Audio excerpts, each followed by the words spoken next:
جب خدا ہماری زندگی کو بدلتا ہے تو وہ اسے بہتر سے بدل دیتا ہے، اور یہ آیت 54 آیت 9 اس طرح کہتی ہے، کیونکہ میرے لیے یہ طوفان نوح کا سا معاملہ ہے کہ جس طرح میں نے قسم کھائی تھی کہ پھر زمین پر نوح کا سا طوفان کبھی نہ آئے گا، اسی طرح اب میں نے قسم کھائی ہے کہ میں تجھ سے پھر کبھی آزردہ نہ ہوں گا اور تجھ کو نہ گھڑکوں گا۔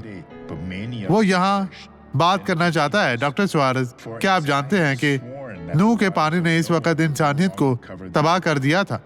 صرف نوح، اس کی بیوی، 3 بیٹے اور 3 بہویں چھوڑی گئی تھی، اور وہی بچے تھے۔ ہم سب پہلے آدم سے آئے، پھر نوح سے، اور اسی لیے ہم یہاں ہیں۔ لیکن کتنے ہلاک ہوئے؟ پھر مزید فرماتے ہیں، کیونکہ میں نے قسم کھائی تھی کہ نوح کا پانی، نوح کا طوفان بہت بڑا تھا۔ اب یہ گواہی دیکھیں اور میں واپس آؤں گا۔ مجھے ہرنیا کی وجہ سے بہت زیادہ درد تھی۔ جب یہ بہت مضبوط تھی، اگر میں کھڑی ہوتی تو میں گر جاتی تھی اور مجھے اس کا سہارا لینا پڑتا تھا۔ درد بہت تھا۔ اور اب 8 کیا مہینے ہوا؟ ہونے کو ہے، ہر روز میں تکلیف میں رہتی بہتر ہے تھی۔ بہن، یہ بہت تکلیف دہ تھا، میں سمجھ نہیں پاتی تھی۔ آپ اسے مزید محسوس نہیں کریں گی اپنی کمر جی، کے پیچھے۔ ابھی بہتر ہے۔ چلتی جائیں، یسوع کے نام میں آگے بڑھیں۔ خداوند آپ کو برکت دے رہا ہے، آپ نے شفا پائی۔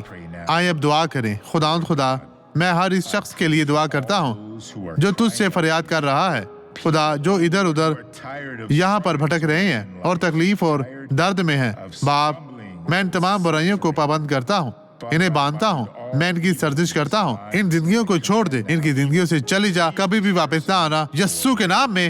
اور آپ کہیں، خداوند تیرا شکر، تیری تعریف ہو۔